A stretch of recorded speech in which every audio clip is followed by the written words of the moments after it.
on ne peut pas laisser le monde gouverné par 4 sociétés américaines sans scrupules, sans correction. Je suis d'accord avec vous, mais ce qui m'intéresse, c'est Twitter. Oui, mais Twitter, dans l'espace médiatique. Justement, Fabrice Epelbois. Mais Twitter, c'est le cœur des GAFA. J'entends bien. Fabrice Epelbois, moi, Twitter a pris une place folle, notamment auprès de nos métiers, dans nos métiers. Je me demande si on ne devrait pas tous se retirer de Twitter. Tous. Mais arrêtez de regarder ça. Pour aller où? Et moi, je ne suis pas Pour ne sur plus y Twitter. aller. Comment ça, pour aller où? Vous êtes drogué?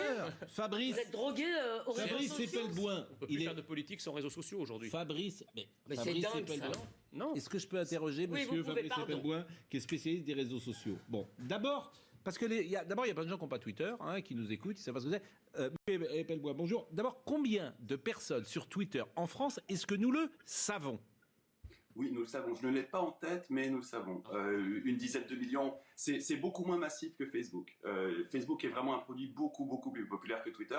Twitter est un produit assez élitiste. La plupart des journalistes y sont, la quasi-totalité des politiques y sont. C'est là où se forge, on va dire, l'opinion publique des élites, et c'est là où il y a des interactions entre la population et les élites. Alors que sur Facebook, elle est très limitée. C'est essentiellement un produit de masse, Facebook.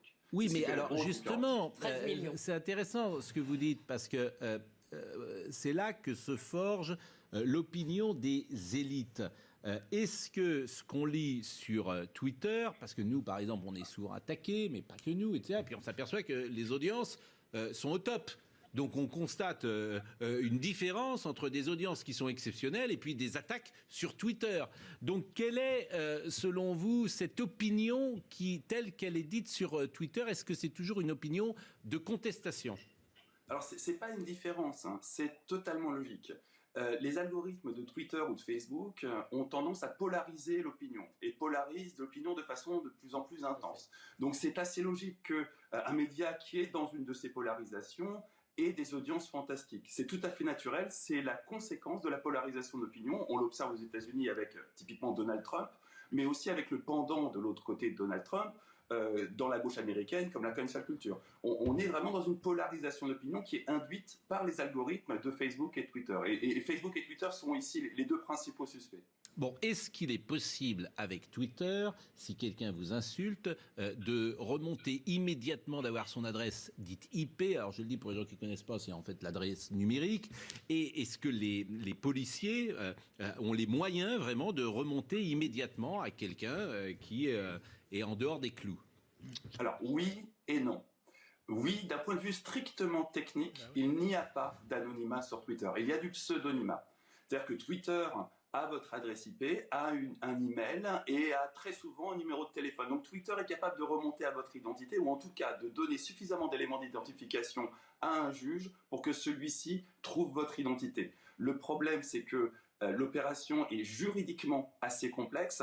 Elle consiste à demander à Twitter toutes ces informations et Twitter se fait tirer l'oreille, voire fait la sourde oreille la plupart du temps, et ensuite d'aller demander à votre fournisseur d'accès à Internet quelle est l'identité qui correspond à cette adresse IP. Et cette opération, qui techniquement devrait être réalisable en un claquement de doigts, est juridiquement extrêmement contraignante, en large partie du fait que Twitter se fasse tirer l'oreille, et de façon secondaire sur le fait que votre opérateur Internet, que ce soit Free, Orange ou un autre, se fait non pas tirer l'oreille, mais grassement payer pour cette opération qui est, là encore, l'affaire d'un claquement de doigts d'un point de vue technique. Donc il y a beaucoup de travail législatif à faire pour rendre cette opération quasi immédiate. Mais c'est juste une question de texte de loi et de contraintes vis-à-vis de Twitter. Dernière chose, et elle est technique ma question, un hacker par exemple, quelqu'un m'insulte sur Twitter, je vais voir un hacker, ce qui est parfaitement illégal, et je lui demande de me trouver l'adresse IP et pourquoi pas le téléphone de celui qui m'insulte.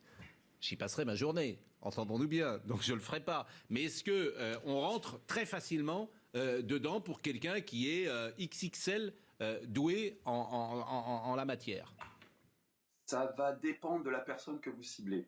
Si c'est quelqu'un qui prend des précautions raisonnables, typiquement la fameuse double authentification, quand vous donnez un mot de passe et que ça vous renvoie un SMS pour vous authentifier, là ça va être très compliqué de récupérer votre compte Twitter. Si vous avez en face des gens qui sont un tantinet alerte, ça va être vraiment compliqué. Ça va être un service de renseignement, bien sûr. Si vous avez quelqu'un de totalement négligent, C'est pas si difficile que ça, mais c'est pas si simple que ça. C'est pas si évident pour le particulier de récupérer l'identité de quelqu'un qui est sous un pseudonyme. Mais j'insiste, hein, pour un service juridique, c'est l'affaire d'une contrainte qu'il faut imposer à Twitter et aux fournisseurs d'accès à Internet. Il n'y a pas d'anonymat en ligne sur les réseaux sociaux. Il n'y a que du pseudonymat. Et le pseudonymat, c'est aussi une garantie démocratique. C'est ce qui fait que dans des journaux comme le Canard enchaîné, vous avez des investigations qui sont signées sous pseudonymat pour protéger les journalistes. C'est quelque chose de très précieux pour nos démocraties et il faut vraiment éviter cette confusion entre pseudonymat et anonymat. Il n'y a pas d'anonymat sur les réseaux sociaux. Merci Monsieur Eppelbois, c'était passionnant de vous écouter parce que franchement, Twitter c'est un monstre, si j'ose dire, et on ne sait pas grand-chose et grâce à vous, on en sait un petit peu plus. Donc on vous réinvitera pour, je ne doute pas qu'il y a beaucoup de pédagogie à faire sur ce réseau social que tout le monde ne connaît pas. On va marquer une page de pub, cher ami. Mais